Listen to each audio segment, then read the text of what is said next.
Yes, so let's look at the weekly outlook. We look at some few pairs. Starting with GBPUSD on the monthly time frame.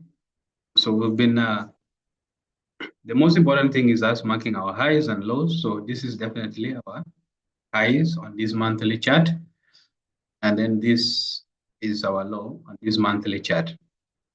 So now we know we are trading in between this zone, this low, and then these other highs. So if that is the case, then you can begin from down here. From here, we see a strong push to the upside, and then the market pull back to give us a low here.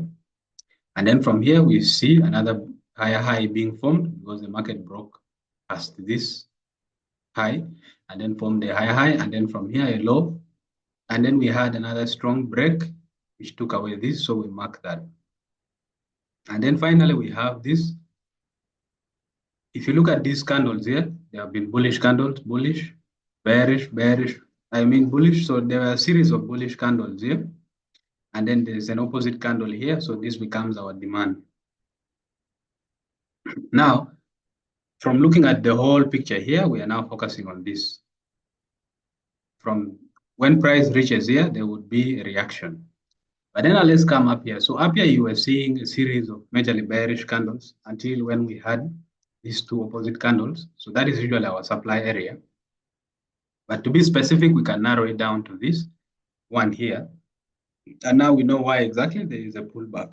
So once we have that clearly stated, we can come to a lower time frame, and that will be on the weekly. So on the weekly, you can refine this to, let's just have it here. So this will be our demand, this candle here. And then on this other side, this was our supply. To be more specific, you put it up here. Okay, so that is how we're trading. So the market is generally bullish, but we have a reaction here. Now, from this reaction here, this is where we are going to determine our next area of trading. You will see this high and then this low. The difference between this is this break here. So if we were to just do it like that, okay. So now the market has broken low, form a lower low. And then on the weekly, of course, we have this as weekly low. That was potential support. But overall, what do we want to see? We want to trade when market actually is able to reach here. That's when we shall be interested in trading. And then maybe when the market pulls back into this area, we shall also be interested in trading. So these are the two areas in which we want to trade. But we need to understand how price could actually reach here. And we don't have any more information on the weekly, so we can go to the daily time frame. So on the daily time frame, you can clearly tell that this high here was raided through, the market broke it to form a new lower low. And then from this lower low, we have a strong candle break here, meaning if price is able to push back into this area, definitely be looking for trading opportunities. And then to be more specific, when you just push this here, you realize that this is your demand area here. Okay, you have a series of one-sided candles, which is bullish, bullish, and then these opposite candles here. So that becomes your demand. Your potential support is here. Meaning for us to trade, we want the market to come here or pull back into that. So for more clarity, we can come to a lower time frame. And then from the lower time frame, that is when we can begin to analyze further. So on the lower time frame, this is GBPUSD. To be more specific, you can just zoom it here. So this will be your demand area. This is the best place to actually look for trades. And then to be more specific, you can zoom it to this.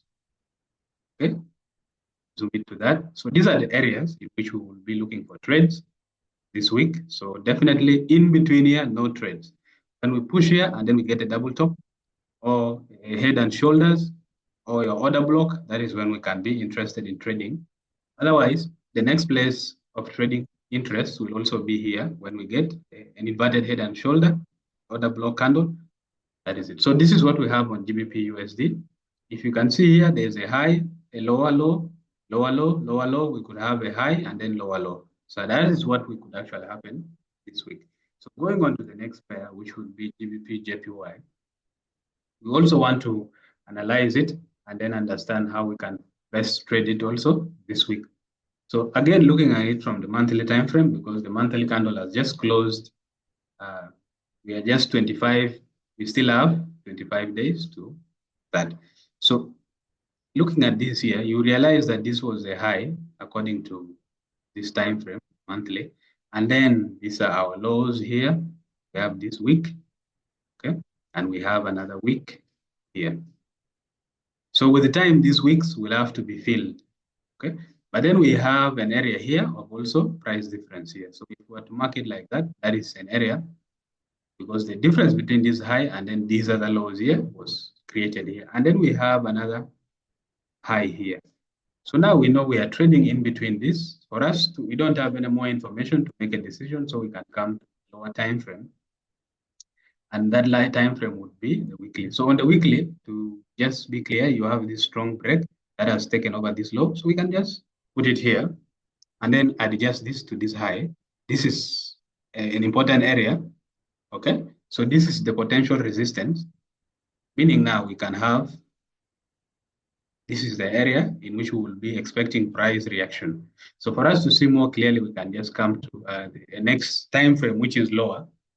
And then from that lower time frame, you can study. You can see here, this is our supply area. So just adjust it well. We have that as our supply area. Okay. Remember, these are weeks on the monthly, so there's a potential that they can actually be filled. But will this resistance here be the one to make them be filled? That's what we shall have to look for throughout the week. So this coming week, GBP JPY is at actually a very critical resistance area. So now what we want to see is price touching this, and then we have our order block or a head and shoulders, then we can actually look for that. So this is what we want to see for us to be able to trade. Otherwise, right now, the best thing we can do is to wait and then observe as the market plays out. So going on to our last pair here would actually be gold. So gold has been very bullish, and we know exactly why gold is very bullish throughout the month. The reason is because of the instabilities that are happening around the world in form of the Ukraine-Russian war, and then also the Gaza situation. And also now we have other nations joining in. So this usually leaves investors with no much choice but to put their money on gold. And that's why gold is actually very bullish, meaning if you want to look for trading opportunities, focus on the buys. Anyway, so this becomes our demand area. Remember about demand is just when you have a series of one-sided candles and then an opposite one, that becomes your demand. In this case, we have bullish, bullish, bullish, and then one bearish candle and that. So once we have that, we can now mark that this is our monthly high. This is the highest gold that's actually been in history.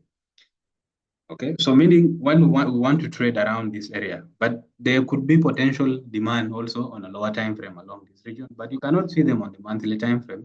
So you can come to a time frame that is lower than the monthly and prefer to go with weekly and still look for demand. So like following the same rule, a series of one-sided candles with opposite candles, they become our demand. So this is the nearest demand, and we always work with the nearest demand. You don't want to get caught up. So then now we want to trade here. But again, on another lower time frame, these other weeks here could also signal other potential demand areas. We can always work with what we have and what is near the current price, meaning this becomes also our next demand area. And now work with the nearest. You don't want to beat yourself, wait for here. It will take you a lot of months before you can place a trade. So you work with the nearest. So once we have this, you can see here, price is just ranging. There is no way you can actually trade that. But you look at these weeks here, there is also a potential on a lower time frame, like the 4-hourly, that this could actually be another demand. Okay, so this is another demand. And now you see why exactly price is not coming sooner to these other demand areas here. Okay, and also not coming sooner to these other ones here.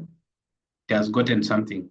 So this is why now gold is actually could reverse from here and then continue to go further up. So the only time we could actually be interested is if this is broken, then we can now focus on this. But now this one is holding it, so price could actually go to form higher highs, or else pull back down into this and then does that. But for right now, the reaction of gold is between this demand area.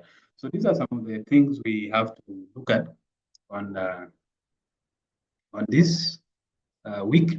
But the rest of the information, the rest of the The rest of the pairs and the updates will actually be coming. So you just need to stay tuned to our channel on TikTok and then YouTube, and you'll be able to get more signals and more trade opportunities. So just to run through, looked at GJ and where we want to trade from at these other highs here, psychological level 196, and then GU, we also want to trade at around 32,500 psychological price areas. Okay, so that is what we have for you today. And then now we can go into the other pairs and then we see how they can actually be able